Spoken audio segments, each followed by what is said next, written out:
hallucinated phoenix, scout at the beginning, not sure if I'm all winning, yeah, but I've gotta hit my timing.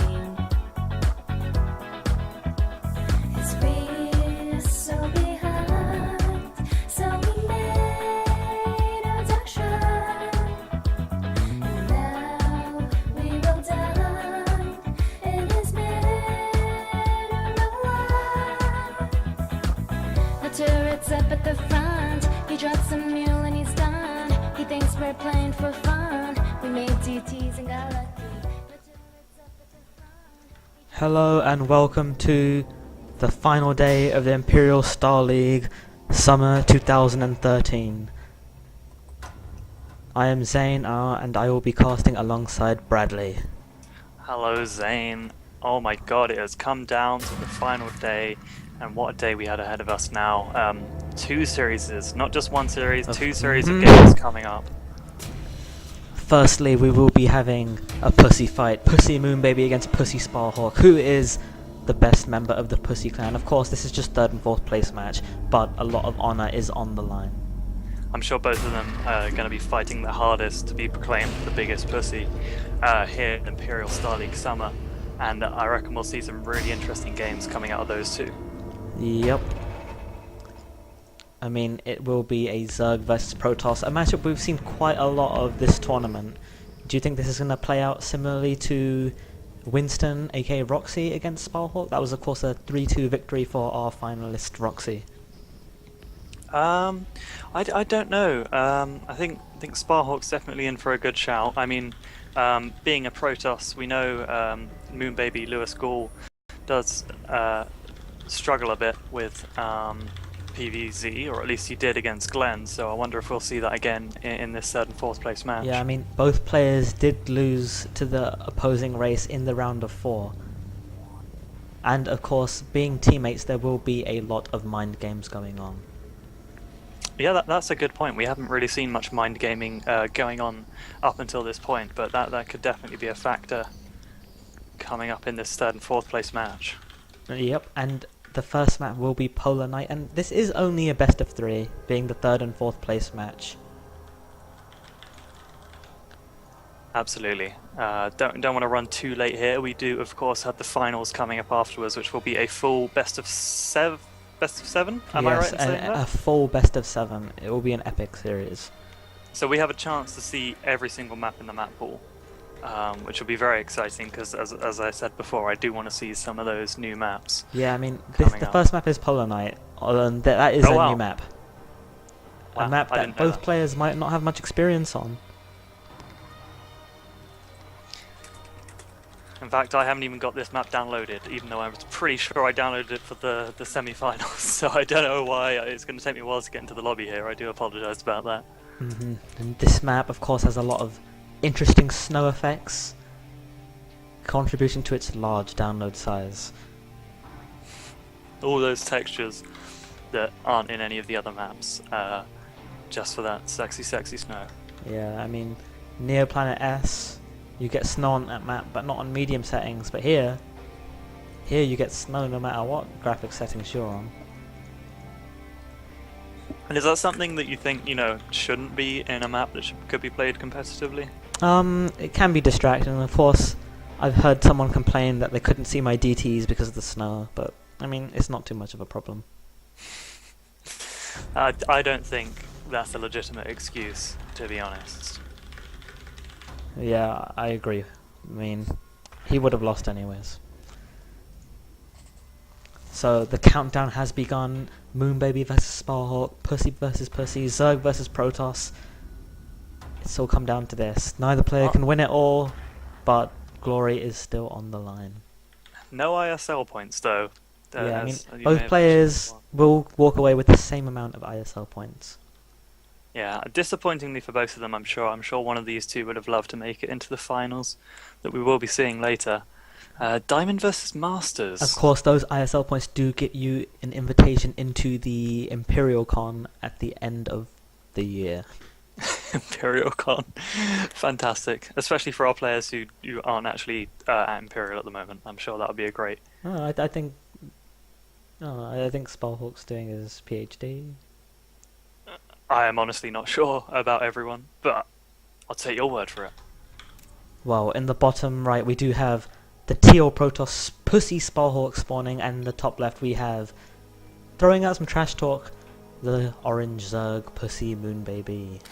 Yeah, and that's already showing that we are going to see some interesting mind games coming up in these games. Yeah. Moonbaby already throwing out a C-bomb I to mean, try and throw off his opponent. how do you respond to that? Do you respond with similar language? Do you respond not at all? Do you Well- respond with just normal GOHF? I mean, there's a lot of choices. And that I was is the about response. to say, yeah, Moonbaby seemed to have noticed that he wasn't going to say anything, and then turns out Sparhawk was actually spending the time writing an extremely long message. Oh my, this is And really wow. going back and forth. I don't think we can say those kind of things out loud. Do you have the sensor on? I really hope hope you do. No, I don't, but looks like I might have to change things after this map. We can You're gonna see, have to edit this out of the VODs. yeah, we can see this. Oh god. This is a fairly short map. The 9 probe scout off of this low ground pylon gonna come into the main base at about 1:30. This is about Apollon waist distance. Hmm. And interestingly enough, the snow isn't that thick. I do have to say the snow is quite light today on Polar Night. Hmm. So I don't think that'll be affecting any sort of DTs we might see out of Sparhawk here. Yeah, but we see DTs. If I remember correctly, in Sparhawk's series where he did lose to Roxy, he favoured the Robotech going for Immortals, Colossi, and Gateway units. He didn't really like those Stargates, and I don't think he made any DTs either. No, that is true. He's Of going for the course. pylon block on the. Yeah, I national mean, expand. this is an annoying move, preventing the Zerg from expanding. He did throw under the pool first, so it's not too bad, and he does decide to take this third base down here before his natural. Absolutely. So that pylon won't last very long, and it's not going to be cancelled. So And those lings will it have is to come finished. out of the main and finish that off. Yeah, I mean, I guess he wasn't completely sure that this third hatch went down. No, But absolutely not. As it stands, the 2 Zerglings should clear it up just in time for him to put down, well, in time for when he wants to put down the third base anyways. No cannon yet. Oh, the forge isn't finished. That would be why he went for Yeah. Nexus before the forge. I didn't notice that. Greedy play coming down with Sparhawk on this small map, but that might not be so much of a risk when you're playing as a teammate and you know exactly how they're going to play. And a pylon does come down here, an attempted cannon rush from Sparhawk, but this Overlord does see it, and now the Lings come down and shut it down. This pylon should be cancelled, and yes, it is. Still no cannon at the front. I suppose he's relying on the fact that he needs to pull his Lings back to deal with this Nope. pylon. And there's the cannon going down now. Yeah, I mean, There Moonbaby. are 4 lings now on the map, and he's also using the drone to finish off that pylon. That pylon actually blocked that expand for quite some time. That's Yeah, I mean, done a good job there. if Moonbaby ran across the map, this cannon wouldn't have been done in time. But Sparhawk, he says, Louis is my teammate. I know what he does. I know he won't send the Lings across the map. I know he'll focus on killing that pylon. So he could afford to play greedy and build this cannon late. Absolutely, those lings are going to get there, see the cannon, and probably just head straight home. There's a full wall in now with the cyber core going down as well, and that probe Well, blocking Yeah, the gap. the full wall in, of course, with the probe blocking the small gap. No Lings will get past here. I mean, if you have enough, you can kill that probe and run through, but with 4, you're going to lose all of your Lings before they make it. Absolutely. Chrono going down on probes mainly for now. And we do see the first gas investment from Sparhawk going into that +1 attack. Absolutely. This is indicative of some kind of gateway pressure, especially with that Zealot. So we possibly could see 2 or 3 gateways in the near future and an aggressive attack aimed at the second or third base. I mean, Yeah. because this third base was taken before the natural, the creep spread's going to be somewhat wonky. It'll be really heavy at the third, but towards the main and natural it'll be quite light, so that can give you a good opportunity to pressure the center of the Zerg. I mean, to be honest, Moonbaby's not spreading any creep at all at this point. Yeah, I mean there is that might- one creep tumor, but that's it. Oh yeah, I just see that at the third now, but it's Oh, going in the opposite direction. It's not going to Yeah, join up. and his one goes bases. down as at the natural as well. I mean, this creep spread is quite aggressive. If you want defensive creep spread, you want to link your bases together as fast as possible. But as you can see, these creep tumors are heading straight towards the Protoss base. It looks like we have a pause request from Moonbaby. Sound. Sparhawk just says no. That's kind of harsh. Yeah, I mean, if we were playing by Kesper rules, that would be an instant disqualification. But we are a bit more lenient than those Korean gentlemen. I think we should replace ourselves with 2 Korean casters for the next season of the ISL. I think we should both learn Korean and cast ourselves in Korean. That wouldn't be racist at all, is it? No, it wouldn't. If we learned Korean. Okay, I'll just find the spare time to learn Korean. And the Roach Warren going down, and of course that Robo, like we said, Sparhawk loves. And additional gates, I mean, in the current metagame, when you see a Robo facility at this timing, it normally means all in, whether it be War Prism or Immortals. Mortal expands aren't typically very common because Mortals aren't really a good tool for helping you expand, because Lings are the main thing that are going to deny your expansion, and Mortals of course not very good against those very fast small units. As the Robo went down before the additional gateways, do you think we won't see any sort of +1 attack push out from Sparhawk? You'll just wait until he gets the Immortals now? Yeah, I mean, that +1, there's a few options. I mean, that +1 could have been to throw Moonbaby off, because when you see that forward spinning, you might think, okay, I need to prepare earlier on. You might have over-prepared for the non-existent gateway push. Or he might be saying, I want to push out with +1 attack and +1 armor. Or it was just a mistake and he got it a bit too early. Either one is really possible. I mean, typically if you want to push out with +1, you want to get it about your second Immortal, and then it'll be done just as you push out. What do you think about the decision for Moonbaby to just build 3 spores at all of his bases at this timing? Yeah, I mean, he might suspect some sort of just weird DT play or something. He might expect something that's not so common from his teammate. And we do see 11 drones were just produced, putting up his drone count to 66 against the 45 probes of Sparhawk. And of course, probe production has been cut. And I'd like to point out a bit of a mistake from Sparhawk. 100 chrono boost Nexus energy at his natural. Just now spending it, but he could have balanced the energy between those two a bit better. Yeah, absolutely. I mean, I know you said we were talking earlier about the visibility on this map because of the snow, but I mean, if you look at the third of Moonbaby right now, I don't know if it looks the same for you as it does for me, but it's actually quite washed out. Somewhat, saturation-wise. Yeah, that's true. Compared to the rest of the map, I mean, yeah. it's actually a bit weird. I wouldn't want to live there. No, not at all. It looks a bit cold, to be honest. Warp Prism on the way. I mean, if we look at the production tab, we can see Moonbaby's decided, okay, I have enough drones, Overlords, units, the Spine even going down. I think he smells something. If a third base was going down, the Protoss would at least have tried to take it by now. And if you were making a Stargate, you would have revealed your Phoenixes by now as well. He did see the Warp Prism and picked up 2 Immortals, but changed his mind. I mean, he's ferrying them out of his base. Oh, that's very nice. creative play. He's not pushing out of his front, instead deciding to ferry all the units down. So Louis doesn't see this until the last possible second. Of course, there are some roaches that are coming down. I mean, they're so close. Can they see it? If we look at the vision, he can't see it. He can't see it. They're going to see it.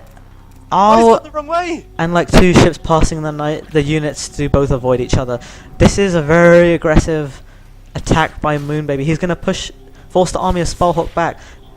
Or not. Sparhawk decides to go for it. Sparhawk's going. He's going to go for the kill, but I don't think he can hold at home. He's going to lose his economy. Now, Louis, Moonbaby, what he needs to do is he needs to get all these drones, take them to the natural and say, you can have my third, I'll take your natural. And then he needs to defend on 2 bases against 1.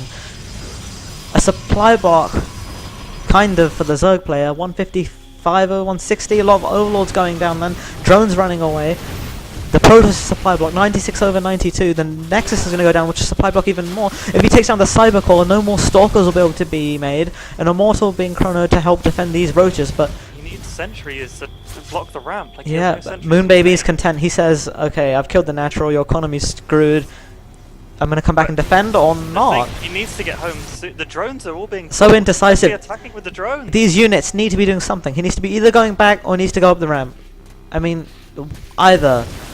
He's being so Has he got a indecisive. sentry yet? Still no sentry. in 9 the kills, main. 3 kills, 7 kills on those Immortals. Those aren't a lot of kills, but I mean, there wasn't much army fighting. It's just a base trade. This is just a base race now. This is a straight up base race. Moonbaby should have had this all the way. Sparhawk was supply blocked before he pushed out for his attack, building 3 pylons. Couldn't warp anything in for ages. Yeah, I mean, there's some drones down here, but there's no money for them to make a hatchery. I mean, there will be shortly, but if we look at the banks, 2,500 minerals, 1,000 gas for 300 to 500.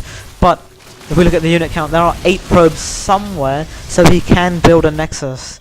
There's a drone train going across the middle of the map outside the... Where are the section probes? third. Where are the probes? Extractors going down all The over probes the are map. in the warp prism. That was a really good move. Saving what he could. 6 probes. He will be able to build nexuses around the map with those 6 probes. He has 2,400 minerals. That is a lot of nexuses. That And is 6 he nexuses. is now being revealed. But this is... Okay. Does he have any buildings? Is this his last building? And That was his- oh! What the fuck? and Sparhawk forgets to make a building with 2,500 minerals in the bank. And Moonbaby will take that game that he lost. Moonbaby should have won that game, then should have lost it, and then somehow won it anyway. Moonbaby, he must be feeling good about that. Yeah, absolutely. I mean, he chose the perfect time to go in with that attack. It's really unfortunate he didn't see the push out coming from Sparhawk. It was kind of clever to go around the outside like that, but it just didn't pay off. Yeah, I mean, there was so much indecisiveness from both sides, and of course, Sparhawk. I really think Sparhawk should have won that game either way, but he just forgot to make something. He had 2,500 minerals. He could have made anything. A pylon, a nexus. He could have made 5 nexuses. Do you think he could have taken in a straight up fight against that many roaches though? If Moonbaby had gathered around like his last slide? It really would have come down to micro. I mean, if you let those roaches close in on your army, it will die. If you can perfectly zone out those roaches, you will win. Yeah, I mean, if Sparhawk hadn't shot himself in the foot and got supply blocked at about 96 supply before pushing out, I don't know if you noticed, he threw down like 3 urgent pylons because he was not able to warp in any more units as he was about to move out. That's why he had such a big bank at the end of the game there, just on top of losing his cyber as well. Yeah, I mean, that has to suck for pussy Sparhawk. I mean, what pussy. Absolutely, but I mean, so far Moonbaby does seem to be the bigger pussy at the moment. Yes, that does seem to be the case. Of course, the winner of this will be the biggest pussy. Absolutely, and we can't let them forget that. Of course. I mean, what do you think's gonna happen in the next map? Do you think Sparhawk's gonna say, I should have won with that build, I'll just do it again? Or will he just... I hope so. I mean, that would probably be the best thing for him to do. Like, we didn't really get to see a proper resolution to that game. It kind of just got a bit scrappy when it turned into the base race. That was a new map, so that probably had a lot to do with both players missing each other. They're not used to the architecture of the map, so they aren't really used to those kind of situations. The next map, Sparhawk has chosen Belshire Vestige, a map I'm sure both players have a lot of experience on, so possibly won't be seeing something as strange as the last game on this map. Yeah, but that is why I've been clamoring to see the new maps, because, you know, crazy things like that happen when we mix it up a little in this tournament. That was definitely worth a while. Alright then, we're in the lobby just waiting for Moonbaby to show up. He's probably still celebrating over that unexpected victory. Yep, Belshire Vestige, a much nicer holiday destination than our previous map, Polar Night LE. Of course, the sunshine is up and it's not quite as cold on this map. I mean, there's a bit of sand going on. I don't know what's outside the borders of Belshire Vestige, but I'd have to imagine there's some sort of beach nearby where you could go relax. Of course, in winter that beach does have a tendency to freeze up, but as we are in ISL Summer 2013, I'm sure it is nice and breezy. It will be hot, hot, hot down in Belshire Vestige. And on Belshire Beach. That absolutely. That map was interesting. I Do mean, you remember the one? Belshire Vestige is a map where it's a lot easier to take a third base, so perhaps we might not see a 2-base all in this game, but Belshire Vestige is a good Colossus map because there are so many chokes, so we could see Sparhawk still continue with that robo style play. I don't think it would hurt him if he did. I mean, last game Moonbaby did prepare pretty heavily with the spore crawlers and quite a few queens anyway. So if he went some sort of Stargate build, it might not be as effective. Hmm. Of course, Glenn, our finalist, who we will be seeing play after this match, a big fan of those Stargate units, particularly those Void Rays, making quick work of Moonbaby in our round of 4. Absolutely, we'll have to see if Roxy, Winston Lee can hold on better than Moonbaby did. Some good Roach Hydra play, but in the previous semi-final that he played in, but Glenn did seem to have that on lockdown when playing against Moonbaby. Yeah, but the question is Roxy's Roach Hydra play stronger than Moonbaby's? Quite possibly. I mean, he did really turn the screws on Sparhawk when he stopped trying to all in every game. So that'll be interesting to see. The players are ready. The countdown has begun. Belcher Vestige, PuSy fight, Sparhawk versus Moonbaby, with Moonbaby surprisingly having the 1-0 lead. Not something we might have anticipated beforehand. I Well, mean, certainly not before 10 seconds before that game ended. yeah, if he had just remembered to build that one building, hopefully he won't make that mistake again. But spawning here in the top left position, we have our orange Zerg Moonbaby. Yes, and in the bottom right, we have Teal Protoss Sparhawk. And Will he respond to the more trash talk coming out of Moonbaby? Oh, damn. It appears Sparhawk's mother would like a son who remembers to build buildings. With 2,400 minerals, and I can understand that. Yeah. I mean, if I gave my son 2,400 minerals and he didn't build at least one Nexus, I might be a bit annoyed. Yeah. Perhaps resorting to taking a 3rd, 4th place finisher as your new son. Yes, if you were desperate, or maybe wanted someone specifically from the PuSy clan, that might be what you had to do. Yep. Of course, the PuSy clan did make a good run in this tournament, but neither was able to make it to the finals. I mean, both players would have loved to face each other in the finals, but alas, this is the 3rd and 4th place match. Did they end up having 3 or 4 representatives in the round of 8? They had 3. That's quite a good turnout from the PuSy clan, but yes, of course, having only 3 members. A strong clan. That is quite impressive. Unfortunately, they were not able to play in GSTL or Pro League due to them only having 3 players, but I'm sure if they were allowed, they probably would have been able to beat a lot of teams with just their 3 players anyways. Yeah, I don't see why that's not allowed. I mean, if you lose all 3 players, you're just out, so, I mean, it's kind of beneficial to whoever you're playing against. And we do see the pool going down before the hatch, and will This probe is gonna die. Oh my god, that was close. Sparhawk saying nobody gets left behind or forgotten, saving the life of that probe. But Will of course, the pylon go down again? Oh. yeah, I mean, when there's 2 drones down, that means that the Zerg saying, I really want this hatch down, and that's when it's most annoying for it to get blocked. But that probe with only 4 health is forced to scurry back home. And his shields have now recharged, and he'll be safe. And we do see another Nexus first from Sparhawk. Following up with the forge, but there'll be no pylon down this time to delay the drones just coming straight into his base. This is kind of interesting pylon location. We'll have to Just see how this summon wall turns out. Zerglings. Yes. And the pool is I done. doubt the drones will be Queen to his base. in production. More drones. Still no Zerglings. Probes being produced. Maybe drones he's saying, being produced. I don't need these Zerglings. I know you're not going to hide a pylon. I know you're not cannon rushing me, because I know who you are. I know you're Sparhawk. I know you're a PuSy. That is true. He does know he's a PuSy. And the question is, the drone going down to take the 3rd base. taking a 3rd before getting any lings out. That's interesting. Yeah, but I mean, last game, to be fair, Sparhawk did go for the cannon rush on the 3rd. I mean, Moonbaby does have the Overlord going over there, so we would see it if it was happening. yeah, I mean, you can make lings. If you just see a cannon rush at the 3rd now, you can make lings and be fine against it. That's fair enough then. Doesn't need to worry about that for now. And there we go. Okay, yeah, this wall's fine, I suppose. What's that? This wall is fine. Yeah, Although sure. maybe the cannon's a bit too low. If there was a roach kind of all-in coming, the roaches could pick away at the forge and possibly even the gateway. Yeah, well, they could And get through the forge. oh, and the just run into Overlord! the Will the main. Overlord die? What if he turns it at that angle? If he turned it slightly to the right, Oh, it might and- actually... There we go. 43 health Overlord. Poor Nearly guy. mismicroed there by Moonbaby. He was quite surprised that he Yeah. got out alive in the end. And we do see a probe hidden by the third base. I wonder if this could be to make a third, or to go all the way to the top and proxy a pylon for some aggression later on. I mean, if he... This probe should go back to mining, really, unless he wants to do something. And He's going to try and place a third down, but yeah, I mean, the minerals are climbing up. Still no gas being taken at the natural. Looks like the third this base is a will go ballsy down. move, and it's going to get scouted immediately by this Overlord if it... No, it changed direction. Never mind.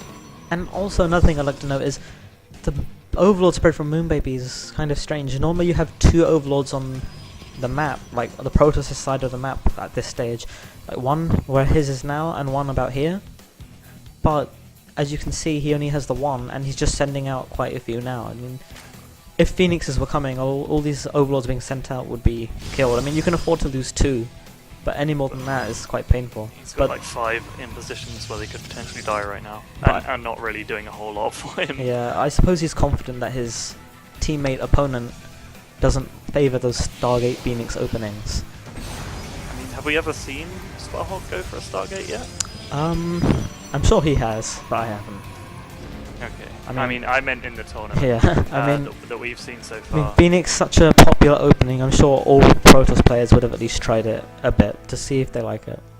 Other ship core moving out might just fly over these 4 lings on the way, which it looks like it will just about. Yep, And it sees them, and she's going to pull back. Of course, this third base is well defended. When you get a cannon up and you manage to surround it with buildings, it becomes very difficult for the Zerg to punish it. In fact, sometimes taking a faster third base can be the safest choice, because when you get up that infrastructure with the photon overcharge, it's so hard for a Zerg to actually break it. and the lings now do spot the... Oh, there's a little gap there where you can get through to the cannon. Yeah, and the sat ling- next to it and said hi. The Ling's going to check, have you started your third yet? And being, oh wow, it's already done. Indeed, that might be a bit surprising to him. Do you reckon that'll cause him to Yeah, and attack now or expand? No, he's expanded again. yeah, I mean, we can see 5 drones on the way, Lair's nearly done, 4th on the way, Louis saying, I'm better than you, I can beat you in a straight up fight. Yeah, and Macro we're game. going to be seeing a bit of a longer game. And we do see here. Blink and +2 being chronoed.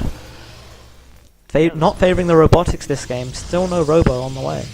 What tech choice has he gone down? Well, Blink, Nothing has it. Oh, Blink, right. Yeah. Sorry, I missed that. Indeed he does. Mothership core, 118 energy, standing by, prepared to photon overcharge this Nexus if need be. Same. We have a double Spire going down. He's going to be Ooh. heavily going into Mutalis, which against Blink is not going to do him so great. Well, when the Mutalisk count gets high enough, Blink Stalkers are not enough to deal with Mutalisk, no matter the number. You need Phoenixes or Storm. I mean, if this catches Sparhawk off guard or by surprise, it could do a lot of damage. Of course, double you Spire indicating heavy commitment to air, double upgrades for those Yeah. Mutalisks. With those double upgrades, though, is he going to keep these Mutalisks hidden as long as possible and build up a huge count, or is he just Yeah, I going think- to reveal them straight away? I think we're gonna see maybe 10. I mean, we have 1,000 gas bank. We're gonna see like 15 mutas revealed at once. There's so many sentries. It'd be really nice if you would hallucinate a Phoenix, scout what his opponent's doing. I suppose he feels, oh, I don't need to waste any sentry energy. You're my teammate. I know you like roaches and hydralisks, but that's not the case. I mean, if you remember back to that Glen game, the one game Moonbaby did take was when he went Mutalisk. So this could be very dangerous for Sparhawk, being down 1 game already. I mean, Moonbaby hasn't even scouted the tech choice yet. He hasn't seen anything, really. Yeah, and it's an Overlord party down the bottom right. 3, Jesus Christ, imagine if he had Phoenix. yeah, right now. 3 Overlords and Overseer, 2 down There'll be here, supply blocks 1 for here. days. Although Moonbaby is oversupplied by about 80 at the moment. So Yes. that's probably a problem. And we do see Sparhawk pushing out with Blink and not getting +3 straight away. That's 3 probes. He really This wants to could get be a power good down. time to push because the mutas aren't really out. There's what, 5 of them, and they're not Yeah. going to do jack shit against 4 Blink Stalkers. spines at this space. Yeah, you need Mutalisks are okay against, or Mutalisks aren't that great against Stalkers, but Zerglings are fantastic against them. So if you get enough Zerglings and connect to the Stalkers, which is difficult with those force fields in the Time Vault, but if you do connect, the Stalkers will die so quickly. 3 overlords for days here. They're all just flying happily Yeah. into this storm Mutalisks- sentry death ball. Museless just chilling. Oh, Lings a are lot of coming in, Lings now the Mutas are gonna try and committing come in. to the fight, sniping down the mothership core. No Guardian Shield Oh, just God, yet. it's got You like needed the 1,000 million energy. What is it? Guardian Shield's so useful against those Mutalisks, but wow, no. Oh, he didn't blink. He didn't blink back the weakened Stalkers. He didn't use a single Guardian Shield or Force Field, or even a hallucination. But Sparhawk is for the pressure. I think we can see a quick 2-0. yeah, I mean, I thought the correct response from Moonbaby would to be okay. I'll just sack this base. I have another one on the left side of the map, anyways. I need to stall for units, but it looks like when your opponent doesn't use Force Fields or Guardian Shield with like 10 sentries with max energy, then Yeah, you that can was win the fights that you shouldn't win. thing. But I don't- that said, Moonbaby overcommitting a little bit, losing a few Mutalisks. Of course, that 14 health Mutalist regenerating so quickly. 32 Lings on the way. That could take out these Stalkers on their own, really. Sparhawk didn't really feel like killing that Mutalisk at all. Yeah. Or that one. Plus 3 ground weapons on the way. 2 Stargates. Realizing, oh crap, I need Phoenixes. Still no Mothership still core, hasn't. Not going to be able to get out of Yeah, there at no all. cannons.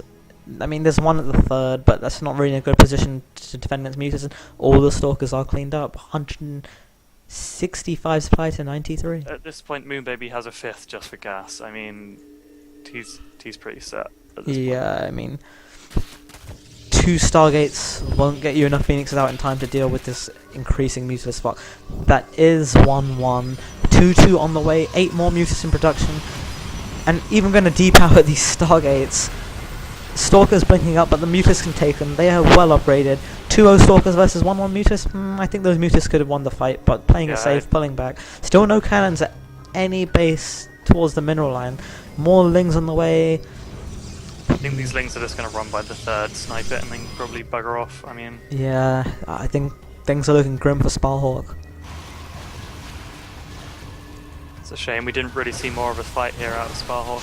I thought we could have seen a bit more even matches, but Yeah, it looks like Moonbaby knows what he is doing. Fleet Beacon done, Anion Post Crystal on the way, which will make those Phoenixes fare fantastically against those Mutalisks, but I mean, how many Mutalisks are there? There's 35 Mutalisks with more on the way.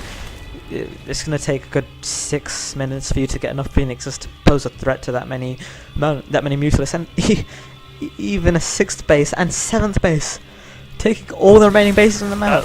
That's just abusive. And Yeah, these Lings are wreaking I havoc mean, in the these third, Links are killing being so cost everything. inefficient against these Zealots, but it doesn't matter. I mean, he's maxed, he's got a Hive on the way, so much money. Is that Taking more last Zealot going to bases. survive? Is it going to survive? Oh my god, it survived. He survives with 20 health. In the cannon with The 22. cannon didn't even die. Detector cannon, and it's not enough. Moonbaby will take 3rd place in this tournament and take the title of biggest pussy. Would you have guessed that going into the 3rd and 4th place match we just watched today? I think I expected this result, but I didn't expect the games to quite play out like that. No, not at all. I would have liked to have seen Sparhawk take that first game. I wonder if it would have changed Moonbaby's mentality going into that. And what do you think this says about the final that we're going to see? Yeah, I mean, the finals is Roxy, Winston Lee versus Splinter, Glenn. Another Zerg versus Protoss. And Glenn really showed up Moonbaby, who's just proved he is a very good player to take 3rd place there. And Roxy, Winston did struggle a bit against Sparhawk initially, so maybe that's hinting that the Glenn could be the favourite to take the final here. And I've been told this is the Pussy Clan's theme song. I'll just play it for a bit.